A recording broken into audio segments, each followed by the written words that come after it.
Hi, welcome back to the Thanks, but no one asked you podcast. I have a shirt now. Yay. And today, my guest is Liz Hershfield. She is the executive director of Cotton USA. And so I'm very excited to have you on the podcast. What my guests know is that I don't actually introduce people ever because I'm like, I don't want you to get caught up in the minutia. I want you to figure Yeah, out who this person is based on our interview. I'll give you a few moments to introduce yourself however you would like, and then we'll jump in. awesome. Thanks so much, Britt. Super excited to be here. Really a fan of the podcast, so can't wait to get into it. Just really quickly, executive director of Cotton USA, we basically support U.S. cotton and U.S. cotton farmers. And cottons, for everyone out there, should be wearing cotton and natural fibers, not all these synthetics that are terrible for the environment and for your health, by the way, that microplastics get in your body.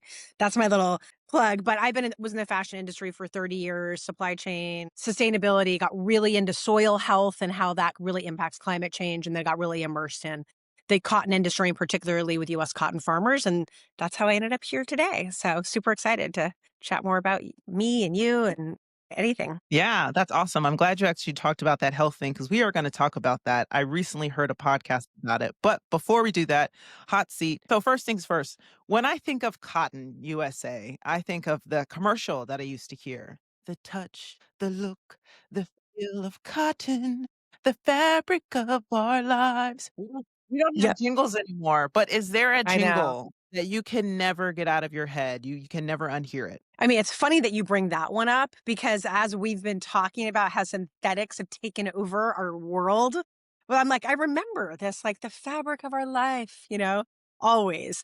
I don't know if it's a jingle, but I will tell you, I'm going to take a like slightly different turn.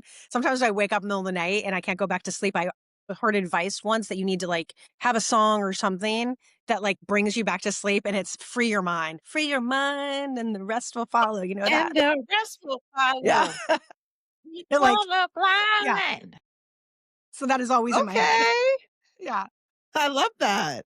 Didn't see that one coming. All right.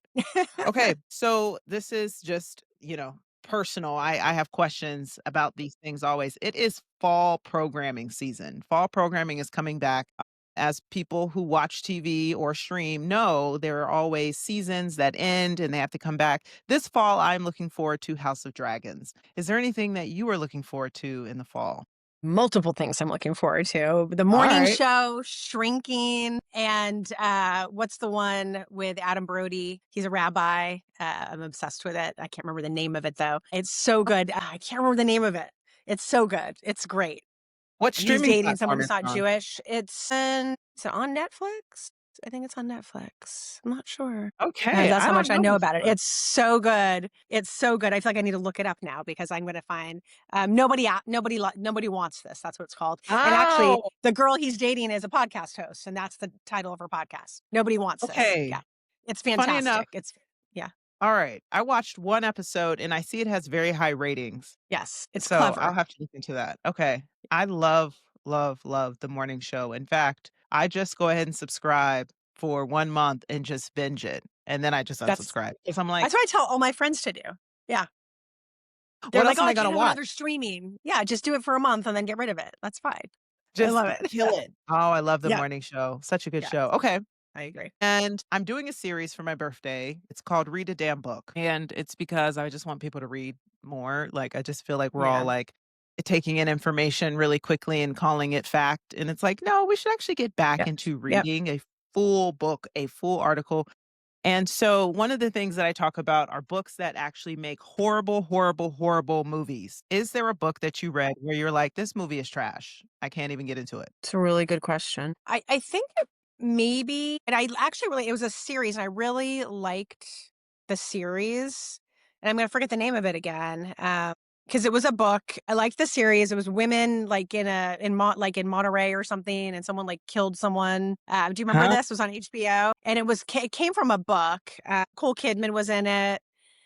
Zoe, yeah. Do you know what I'm The talking Big about? Liars, Sneaky Little Liars, Yes. Big Little Yeah, Big Liars, Little Lies. Big Little I Lies. Yeah, like, I really liked it, and then they did, like, a follow-up one, and it was terrible. So I think it's a problem is, like, they try to extend the, like, "Oh, there wasn't a second book, and now I'm gonna try to make something out of it, and it just needs to end." So that would be I liked the initial, but yeah. Game of Thrones, perfect Yeah. example. You should have just waited for the man to write Yes. it. Yeah, Just wait. exactly, exactly, exactly. All right, I love this. You have strong opinions. We love this. We love this. Okay. So now we're jumping into the interview questions. So when I go through your LinkedIn and you send me your bio, thank you so much. Yeah, You've yeah, worked for major roles, major companies, Bonobos, J. Crew, Walmart, a subsidiary of Vogue, now Cotton yeah, USA. yeah, But there's all these dreamers who are in their early 20s and they're like, that's what I want to do. But you have to start yeah. somewhere. What was Yep. your first job? My first job was at the yogurt park in Walnut Creek, California, and I served yogurt and made espresso drinks. Hey, I was 15. Yeah. yes. Yeah. Okay. Yeah. And what and I love when people say they worked in the service industry because it's very humbling. You gotta deal with 100%. everybody. Yep. Yep. You gotta deal with You any and do. everybody. What did you You learn do. from that experience? Just gotta be patience, people like, everyone's different, and you can't I don't know, like, I really liked it, and I think it was a springboard for the rest of my career. I ended up waiting on tables in college, but then a lot of what I did in my career was very service-oriented, but not d something you would directly think. So, it made me learn to understand people a little differently, Yeah. not everyone says what they mean, not everyone knows what they want, not everyone's nice, some people are rude. So, yeah, it was, definitely a good experience. I loved it. Yeah, I worked at, Ben& and Jerry's, and I'm wondering if you had the same experience. I spent, like by day 2, I was like, "I can't eat any of this. I'm around it too much." So I didn't eat any of the brownies, any of the ice cream. Did you eat any of the yogurt? People assume you just take stuff home and eat it, and I'm I like, know. "No." I didn't take it. I definitely ate some of the yogurt, but what I started doing was drinking coffee. That's where I got addicted to coffee when I was 15 because there was an espresso machine. So that's what I was did. So I don't know if that was good or not, but yeah. No, I did not eat all the stuff at all. No. Yeah, I think it's, I'm like, "Guys, actually, you won't. You'll get tired of it. You're around it all day, you smell Mhm. it, you're just like, 'I'm good.'" Done. Okay, Yeah. cool. When I like to talk about this topic as well, I actually, was talking to a friend, and he works at a company, and somebody came in, and they were only there for 90 days. They got fired in 90 days, and I remember all the things that this person was doing was just trying to, like, upend everything. They came in and they felt like, "I have this title, I have to change everything," and they were trying to change everything in the first 90 days, and my statement to him was like, "That really sucks," because in my opinion, the first 90 days, you just need to shut up and learn. You really just need to, like, do the Yep. rounds and meet everybody and learn everything, and you can't just come in changing stuff. You have gone into so many major companies with a Mhm. title and you don't have any control about how it's communicated. You don't have any control about the former personalities and team dynamics. What do you do in the first 90 days? What are like 1 to 2 things that you're like, "I gotta nail this if I do nothing else?" Well, I think you nailed it initially. Listening and learning are incredibly important. I think sometimes you come into a situation where like the house is burning and you have to fix something quickly, and Mhm. that's okay. But like trying to fundamentally change everything that quickly, no. Listen, learn, and then really talk to the people. What is going on in the organization? How does everyone feel? Everyone has different opinions of what's happening. And then from those 90 days, forming an opinion on what you've observed. And here's like the super quick wins that we need to do ASAP because like this got to get done. Here are the things that we got to really like just take our time and think about. And then you get to know people during that as well. If you really talk to people, the folks, I think I've been with leaders who don't do that, come in and Yeah. just like sit in their office and just make all these assumptions and it's never successful. So, Never. And it's yeah. like these people have gone to business school. I went to business school, so we read case studies. We have examples of where this doesn't work and people still do it anyway. So I would love for you to just share like, there are people who have gotten promoted this year and they've never been a manager before and they're going to go in and we know that they're going to try to fix something. What would you say is like a couple quick wins that people can get under their belt? I think when you're in any organization, any department, operations is really important, right? And it sounds like a big word, it is because it's how the company functions. But at any Yeah. level, what are people doing? Are they doing things that are like not like well, like not actually focused on their job? Are they doing duplicative data entry, manual Mm. entry?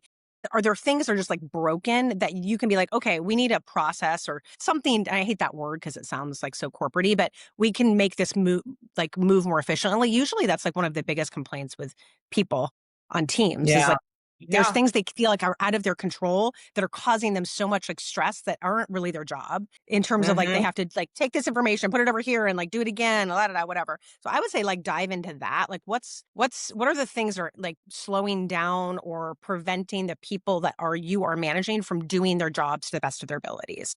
Like finding that out, asking those questions, observing, I think is really important. And there can be quick wins, especially with AI and all sorts of stuff that's going on now. And if you work Yeah, in a company that has a good technology team, to me, that's, and then you're successful if you can free up your team to do things, right? And they're right. happy doing their job because they're not like just bogged down with the stuff that actually could be fixed. And so I think there's easy ways to look at that.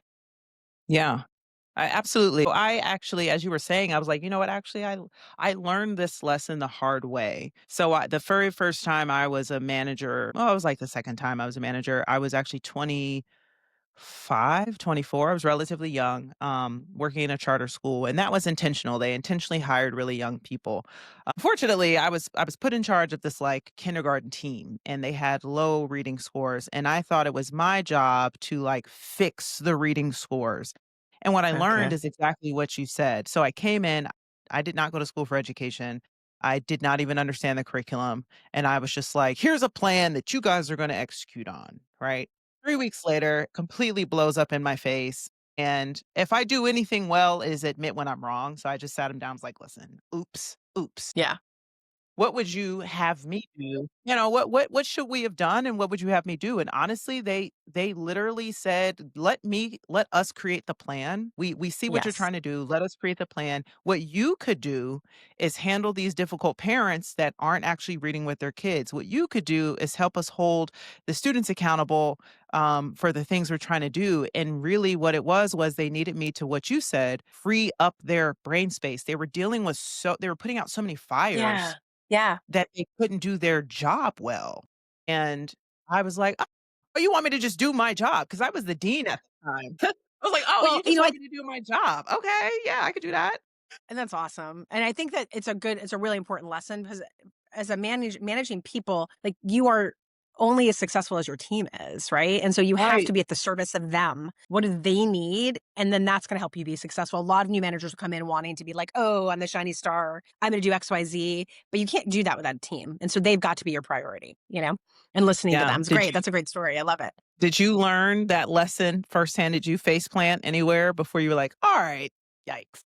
I think, early in my career, I had really good, like role models when, especially when I was at Gap Inc. When I was at Bonobos, I think is where I don't know if I face planted, but I definitely struggled with being a very vocal and confident female in at that time was the only female leader in the company. And I struggled with that with my team. They were scared of me, all of these things, whatever. And Mm, I could go on that forever.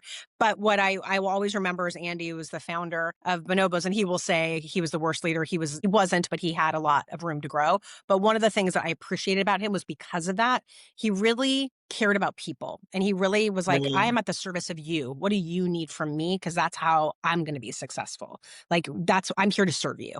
And that was the lesson that I learned there. And I don't know that, I struggled at times with my leadership in that company, but I think I learned and grew a lot when I really just stopped and listened to people and was able to think about how to make their lives easier so they could do their jobs better. yeah.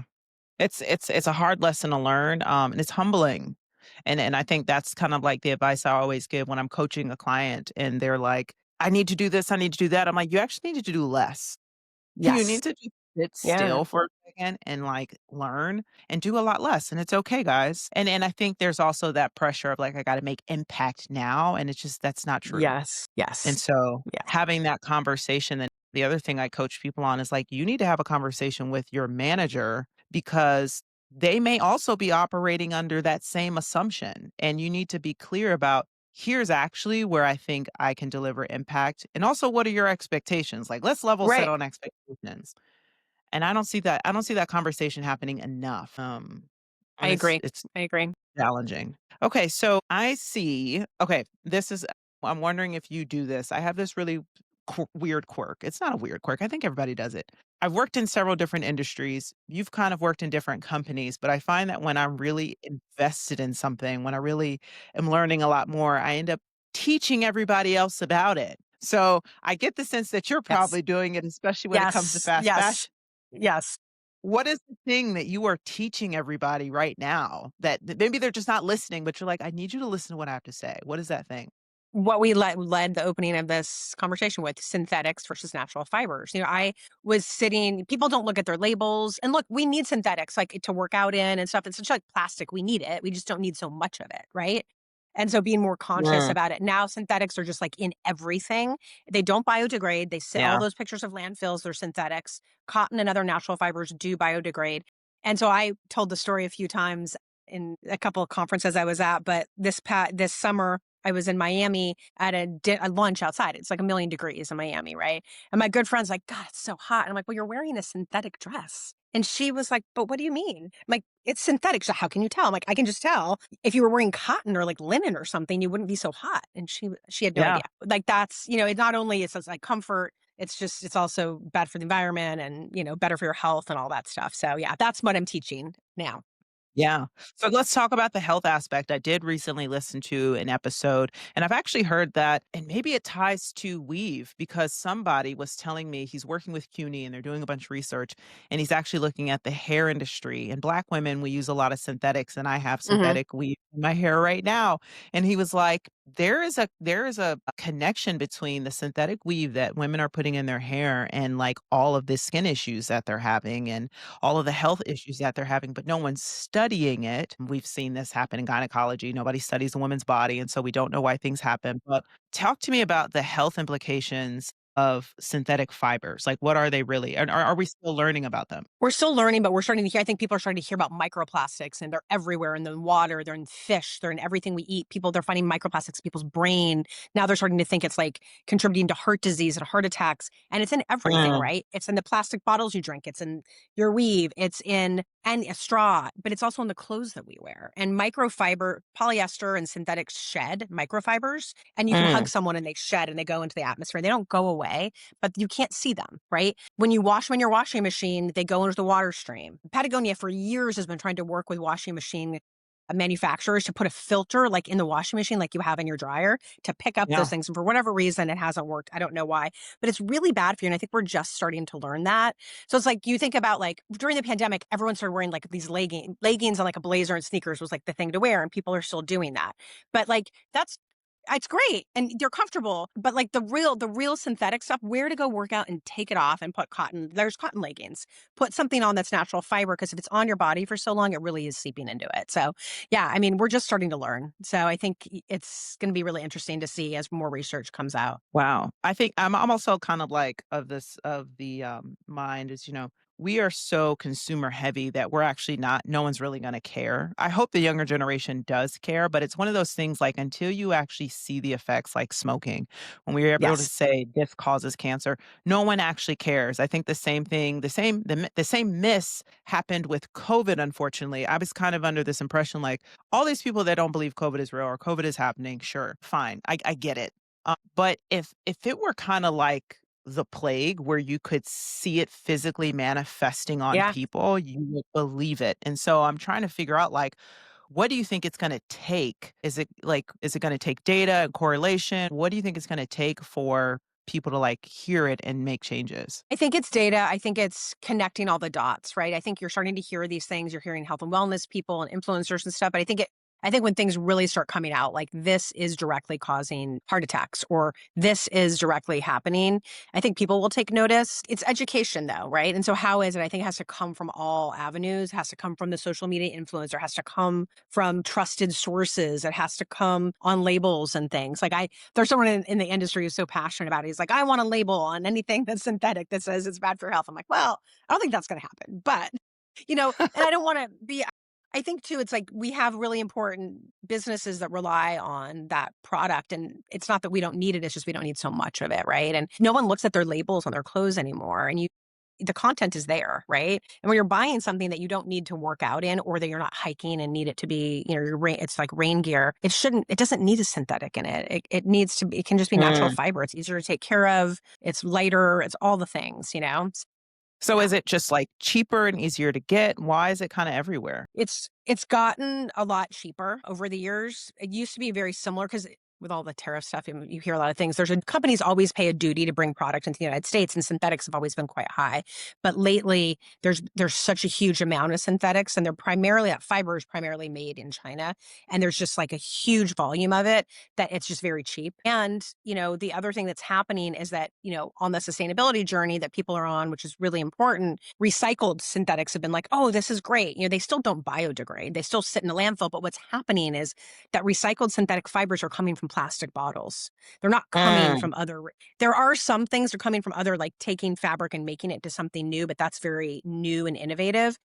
So they're starting to make more plastic bottles to make recycled fibers to make clothes. And it's just like the whole thing is so silly. So, and yes, it's bananas, right? And it's just cheap. It's cheaper. It's just cheaper, right? It's cheaper. I know. And the rise of the Sheins and those guys, and they're shipping directly from other countries.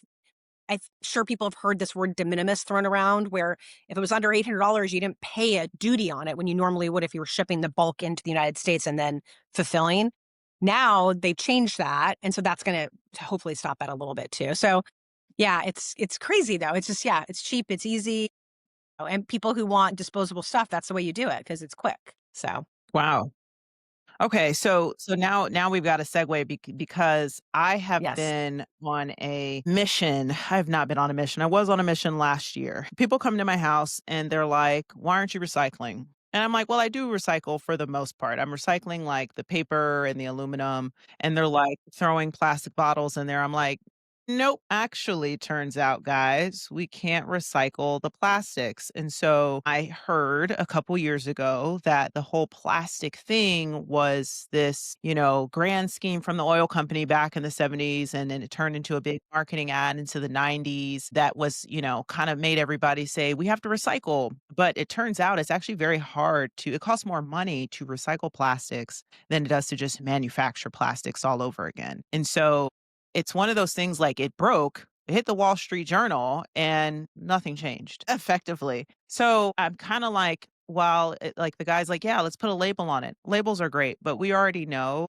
that at the end of the day, the people who are going to purchase the most bad stuff are the people who are lower income. It's always gonna be cheaper, it's yeah, always gonna be more yep, accessible, and yep. I feel like nothing will change until things are just more affordable.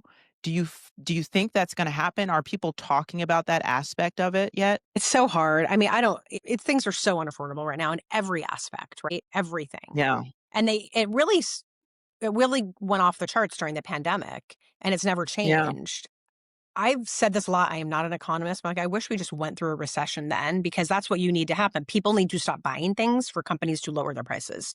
And if right, you keep buying the stuff, they're going to, and I don't want there to be a recession because none of us want, it's not good for us, but the prices are never going to lower. If you're a company that's continuing to make money and people are buying the stuff that you never lowered your prices on, why would you lower your price? You're not going to. So right. I don't know what's going to happen. I hope that something happens, because you're right. It's unaffordable. And the folks that can afford the least are the ones that get hurt the most, because they end up with the cheap stuff that's the worst for them, if that makes sense, right?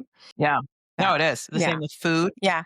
same with Yep. clothing, and effectively just it's gonna require it's kind of like some people's philosophy is like, the one drop in a bucket. You can start recycling. It actually will make no dent. It's gonna require a whole company to say, Huge. "We're gonna stop doing this."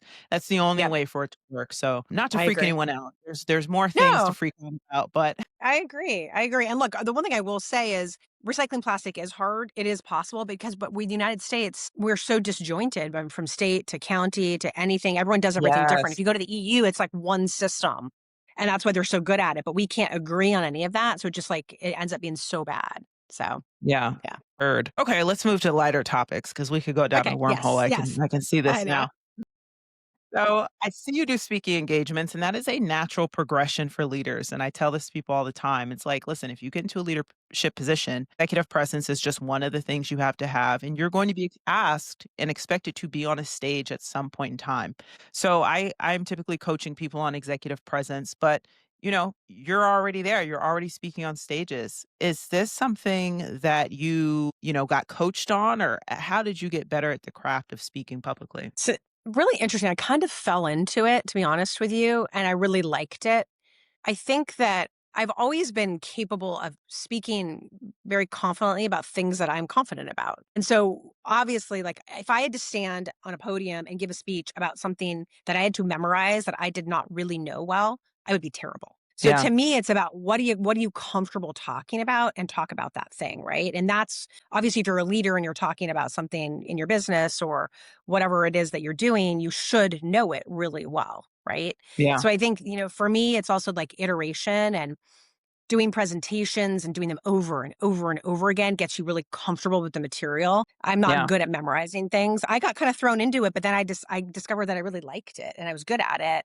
And then it just made me want to do it more. Doesn't mean I haven't had bad experiences or gotten nervous or, I had a moment I've had some times where I'm like, my voice is shaking. I'm like, why is my voice shaking? And it's so silly. So I think coaching is great for that if folks are getting into it and they don't know where to start. But I do think the thing is just being really comfortable with whatever it is that you're speaking about. And then you're just like talking to your friends, tell them a story. Like, this is what's important to you. Absolutely. I love that. And so I'd love for you to give the audience a tip. I have a tip that I was working with my friend with the other day. I said, listen, you're using like 3 to 5 syllabic words and it sounds like jargon and I'm already checked out. So what I need you to do is just speak in plain English. I don't need you to use slang. I don't need you to, I just layman's terms, please explain it to me like I'm 10. And it naturally calmed her down. And she didn't, to your point, memorize things, she was just talking to us. What's a tip you would have for people who are speaking? So I think oftentimes when you're speaking, there's some sort of a presentation associated with it. And Mhm. I find that creating like a slides that guide you, but aren't like every single word that you're saying Yes, is very helpful, right? And it just triggers you to be like, yeah, here's the thing. I don't have to have notes. I know what I'm talking about. There's that picture. Yep, that's my mom and dad, whatever you're talking about. So to me, that's a real benefit if you can have some slides that help guide you, but that aren't. I've also seen people like write every single word out that they're saying, which I think is dumb. I Sorry. don't get it. I don't It doesn't make any sense. The slides, they're visually appealing, are great for the audience, but they also help guide you where you're going. So, Yes, I love that. I call those anchors. It's like, just put the yeah. keyword that you need that also makes Yes. sense to the audience. Yep. Perfect, perfect, perfect. Okay, now I have to ask, everyone has had a moment where they were like, "Okay, definitely bombed." Do you remember a time or a talk that you bombed, and what about it made you feel like you bombed? I've definitely had moments, and I've actually really analyzed this because in some of the work that I do, part of my presentation is an introduction to who I am. And that is where I get not confident talking about myself, right? I can talk about Okay. all the other stuff. I start to get my voice shaking. I start to get I like missing my words. And I finally was just like, what is wrong with you, Liz? Like you just get your shit together. This is Yeah. so people wanna hear about you. You don't need to, like, get every single thing right, and I coached myself out of it really to just, like, hype myself up going into those situations, but that's the hardest thing for me to talk about is myself, my background, who I am, all of that in front of a stage of people. When I start getting into the content of the thing that isn't me, I'm fine. Why Yeah. what is that about? What is it? Do you feel I like you're don't bragging? know. Maybe. I don't know what it is. I think it's yeah, it's very interesting, and I've noticed it, and it's even I mean, it has happened recently, but I have to be like, deep breath, get back into it, you're good, right? And in my Yeah. head, I get back into it and I'm okay. Now, I've had those situations where that part of it has not felt good to me, but the rest of it has Mm. been good. And when I come off that stage and I talk to the folks that I work with, I'm like, oh, that was awful. And they're like, no, you were great, but I think they're lying to me, so, so for Well, we me, always it's think just, it's yeah, bad. yeah, you always think it's bad, but that's for me, it's my voice can shake when I get a little nervous, and being able to control that is a real something that I'm focused on, so, Yeah, 100%. I think maybe where it comes from, and I've been thinking about this too. I've gotten much better at it, but I'm kind of over the whole bragging. Like I don't really feel like it's bragging. I do have a cool story. I think my story is pretty cool. I think though that I say it so often that I kind of rush through it instead of like treating it like it's a brand new first time for everybody here. And I'm sure comedians deal with this, right? They're saying the same shtick, but they got to say it like it's the first time. yep. And man, now I gotta get a comedian on here. I would love to pick their brain on It's the true, science. right? Yeah. Yeah, you gotta be engaging every single time.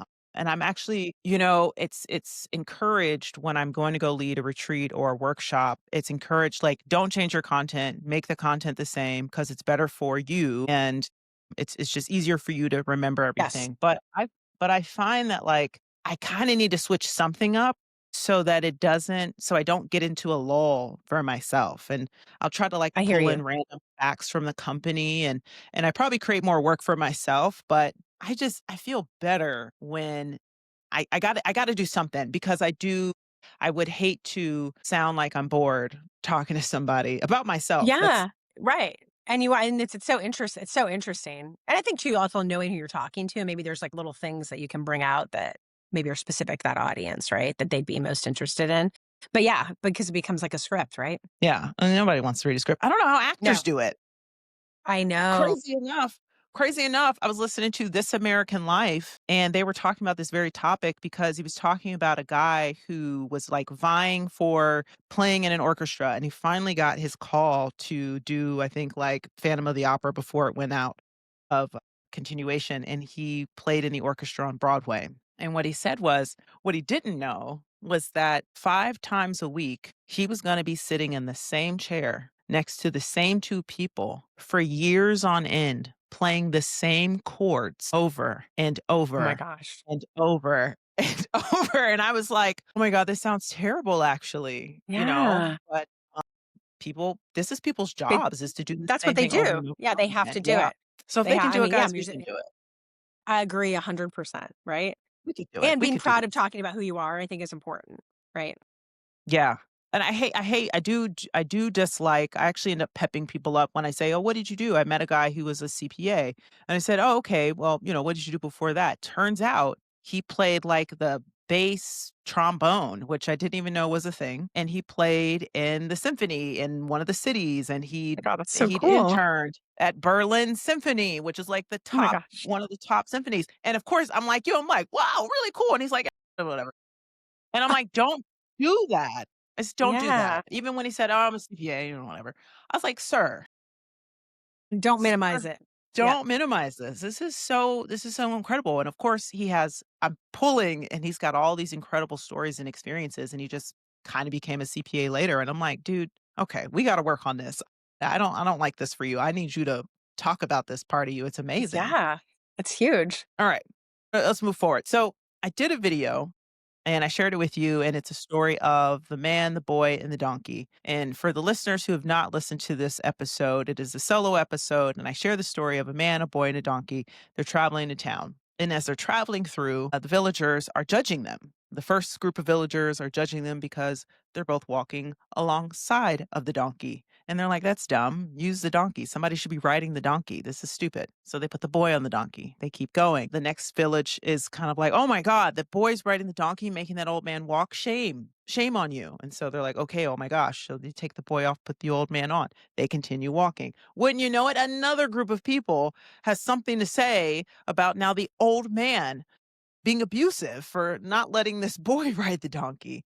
They eventually just kind of like say, you know what, forget it. They string the donkey up to a stick and walk with him to town. And they cross a river. The donkey shakes loose, hits the water, floats away, and drowns. And the message of the story is you can't worry about whatever everyone else thinks. You might mess around and lose your ass. And so it's a lesson that I'm learning as I get older that I'm very happy to learn. But at what age do you think you learned this lesson about not worrying about what everybody else thinks? I mean, it definitely comes with age, I have to say. The older that you get, the more you're just like, I do not care. I know what I want and I know how I'm going to get it. And sure, I got to listen to people, but it does not matter to me what you think about me. And I think, I don't know. I think it takes years. It takes years of being in those situations where you care too much and realizing you didn't Mhm. do the right thing or you made a mistake or you weren't successful because of it to realize like you can't do that anymore. But confidence comes with time, you know? So Absolutely. Is there a time that you can remember where you were like, "Yeah, I cared way too much and it just exhausted myself. Never again." Maybe it was a relationship, maybe it was a job, a peer. I mean, I'm always gonna go back to my job because it's like it is my world, but I do have family and boyfriends and all that.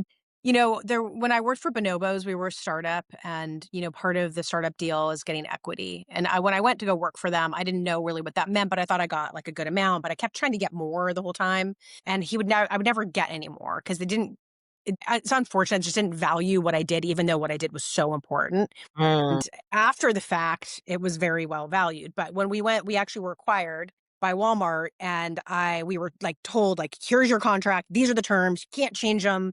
Like, they are what they are. Like, don't ruin it for everyone. Cause we all had to like agree as a leadership team. And I didn't know that. And then so I just did it. And then I found out later on that one of the guys totally negotiated his own deal and I was like, oh my God, like, how, I didn't know. Cause I was so afraid of screwing it up for everyone and so what I realized was like, all you got to do is say the thing you want. They can say no. I mean, you have to know when to not push anymore, but I never even asked, And so it was good learning wow. for me because my next role, I ended up like negotiating a lot of things that I was very confidently negotiated that they were like, okay, sure, no problem, no problem that I got because of that experience. Right. So yeah, I it love was that, and I definitely hope a that learning. yeah, I'm excited to share that clip specifically because I'm still having these conversations with my peers, and we've had books come out, we've had podcasts come out, we've had articles come out that say, "Women, ask for what you want," and we still Yes. just don't do it, and I think to your point, it takes taking the L one time,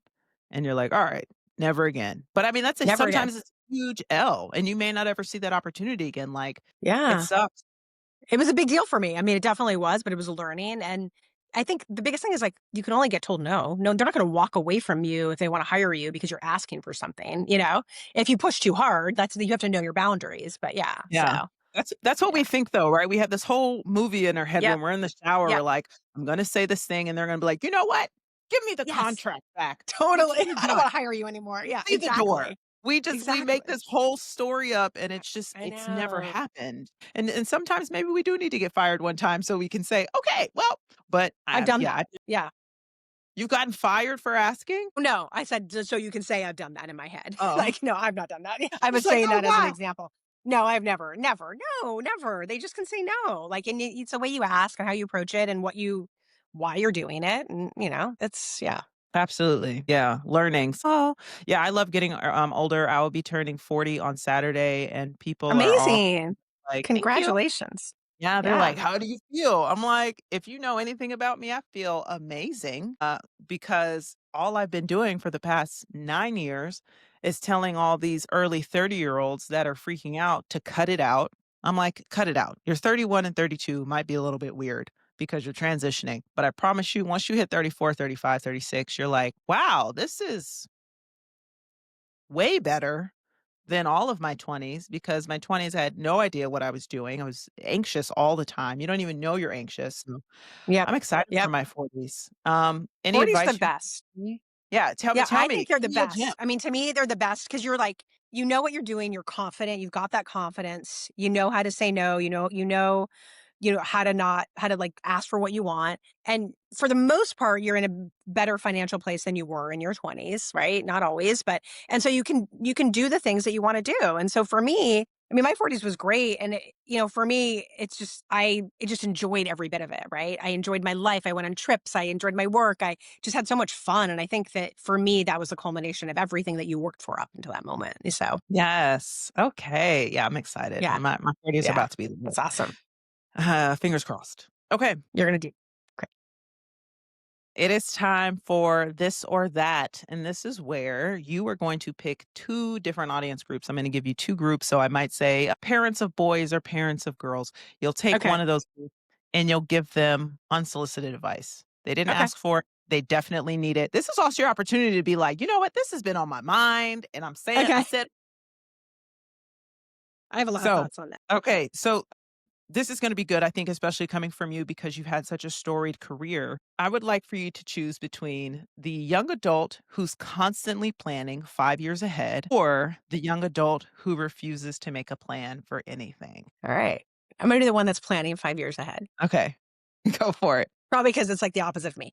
No, look, I think you can't plan your life out, right? It's great to have a plan, and just like in business, it's great to have a plan, but you have to be okay if it goes someplace else, and you also have to be able to say yes to things that deviate from that plan that take you on a different path, because Mm. the journey is the journey, right? And, when I think about, like, innovation and the work that I've had the great, like, fortune being a part of, when you're innovating, like, you're on a journey and you can't have a plan. You kind of know where you wanna end up, but that journey might take you someplace totally different, and then where you end up might end up being a little bit different than you thought, but it ends up being really great, and so learning on that journey, I think, is the most important part. If you have a plan that you just will not deviate from, you're not gonna get the most out of every single thing that you do.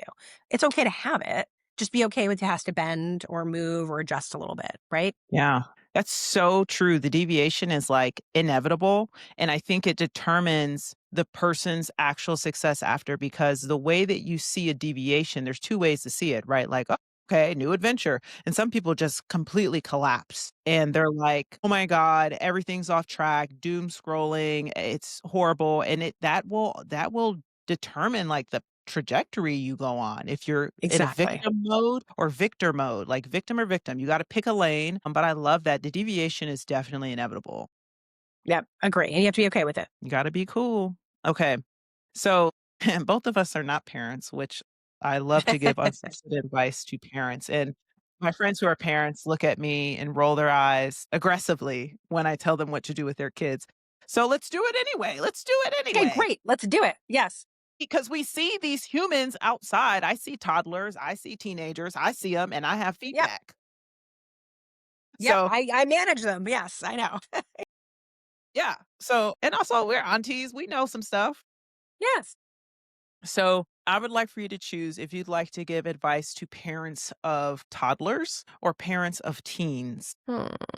I would say toddlers. Okay, let's hear it. And I think for me, being an aunt and being involved in my, nieces and nephews' lives a lot, and I've said this to my friends, and some of them have been like, "Yeah, you're totally right." And some are like, "You're insane." Is you can't make everything easy for them. Like everything can't be happy all the time, and we live in a world where everyone wants to be happy all the time. And then what happens is you get these kids that grow into these young adults who don't know how to deal with challenges. They don't know how to deal with adversity, and so I'm not saying that you like make things awful for your kid, but they've got to be able to like work for what they want, not get everything they want, not get the like seventh place medal because it makes them feel good. They need to know that how to lose. It's a part Yeah, of life. And if you don't set them up at that young age, it ends up just I've seen the results of it and it's not good, right? yeah. They're not equipped to be adults. So that's my advice. I second that advice. So I know y'all don't wanna hear this from us because we don't have kids, but we have a view, we have a vantage point from the outside, and we say this with Yeah. love. I think that the danger in that as well is and I don't know that they see it. My fear of having kids for a long time was, I know that I'm going to pour everything into that child. I just this is how I approach everything in life, and so that's not the reason I don't have kids, but it was definitely a fear, like, I'm gonna lose myself, and I'm gonna be way too lenient, and I'm gonna just do everything crazy. I don't know if that's true, but what I have seen and what I've actually heard from people who work at colleges and universities is the parents actually get trapped into this habit of doing for their child for life, and I Yes. don't even think they're thinking about that as an outcome, and so I've talked to people who work at universities, and they'll say and I've had people who are coaches at universities, and they're like, "Yeah, so and so's parent walked into my office and was like, "My child didn't understand what classes to go to on day 1. I'm trying to understand, like, why they don't know where they're supposed to go." And the person's like, "Why are you here? I don't Right. understand what's happening." And I'm hearing these stories left, right, and center, Yeah. when I played basketball in high school, it was very normal. It was not okay, but we always had one parent or 2 parents who was, like, harassing the coach. "Why is my child Yeah. not playing?" "Why Yeah. are you doing this in college?" They're doing this in college still, like, It's showing up at amazing. the office. It's mind blow it's like, dude, the stress that you are giving yourself by Yeah. overstepping is so immense, and you don't even see it. Like, this is not on you anymore, and if you did your job really well, you actually don't have to intervene. In fact, they should be coming to you with either a question on how to deal with it or, "Here's what I did. Is this the right thing to do?" Right. and I don't get it. Yes. I don't I agree. understand. And it doesn't and I think it's not to say, like, don't nurture your kids, make sure they feel loved and they know you're there for them, but there's gotta be a place where, yeah, they can handle these things on their own, and they're gonna stumble, and that's okay, because that's how Yeah, you learn that's what life is about, you know? It just is. I They have to wanna be able know to what handle it. happened. Yeah, it's really interesting. I don't know. It's a Something funny happened. I'm trying to figure out what happened to everybody. Like, what I think terrible thing did we all experience? no, because I mean, I didn't grow up like that, but I'm a generation older than the this generation that's raising kids. But like my brother, though, my nieces are amazing, and I love them, and they're amazing. But there's a story where they were young. We grew up with animals. His wife at the time had never had an animal or pet. The kids never had a pet, and they really wanted a puppy. And he had a really demanding job. He's like, I think it's the wrong time. What do they do to go out and get a puppy? And my niece is like all happy and excited. And then like 3 days later, she calls me like bawling because he's too hard to take care of. And I'm like, yeah, but it's the best thing ever. They'll sleep in bed with you. You're going to love them.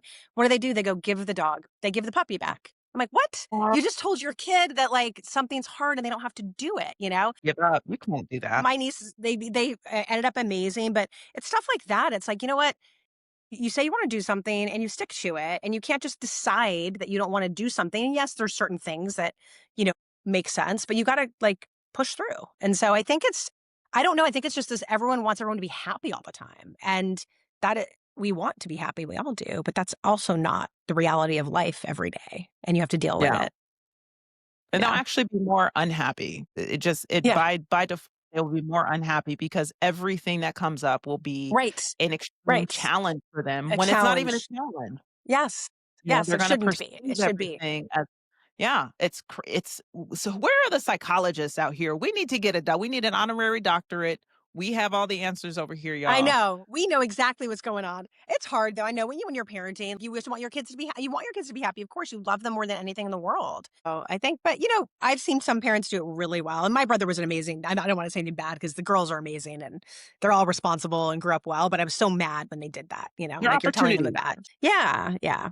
So Yeah. Okay. Well, last one. And this is because we met on LinkedIn. So for those of you who don't know, yeah, I posted something. I was like trying yes, out things. I also, mind you, I hate social media. I'm saying it. It is what it is. yeah, But I was same. like, let me lean in. Let me do this. And I made a video and, you know, a few random people posted on it and commented on it. And one of those people is Liz. And I was like, oh my God, Liz does really important stuff. Let me get her on my show.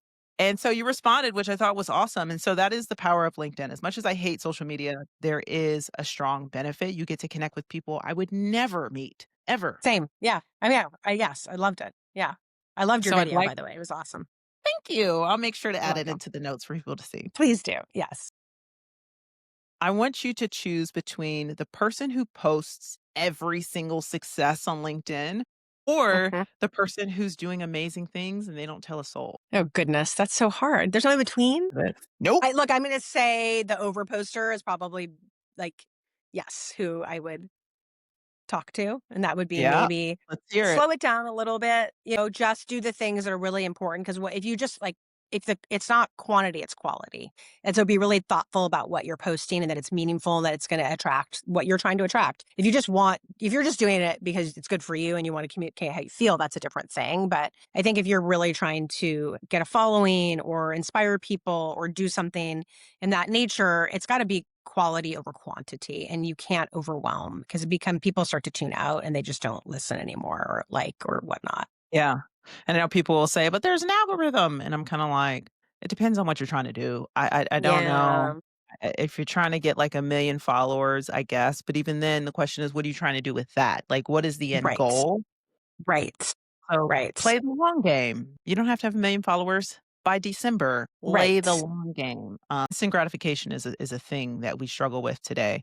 So, it is what it is. Liz, this has been awesome. I hope It's you been had a good fun. time I on the loved it. show. Yeah. I loved it. Thank you for being, open and candid and honest. I kinda had a feeling you would be. I was like, "She's gonna be honest about things." So, before we go, is there anything I know you have your own consulting firm. I don't know if Mhm. there's anything you want the audience to know about, to reach out to you for. If you have anything, please share that now. Look, I think I'm passionate about cotton and the industry and synthetics. So if you want to learn anything about cotton and US cotton and farming and why natural fibers are better for you, please reach out. I'm on LinkedIn, Liz Hershfield. You can find me. I answer my LinkedIn emails. So as you know, She does. yes. Okay. Well, good luck. I hope people take heed and listen, and thank you for all the work that you're doing and educating us, because there's a lot of information, there's a lot of misinformation, but I think you sound very credible. You've had years of experience in the industry, so I appreciate you for coming on here and sharing your expertise. Thank you, Brett. Thanks for being an awesome podcast host. I love it. Thanks.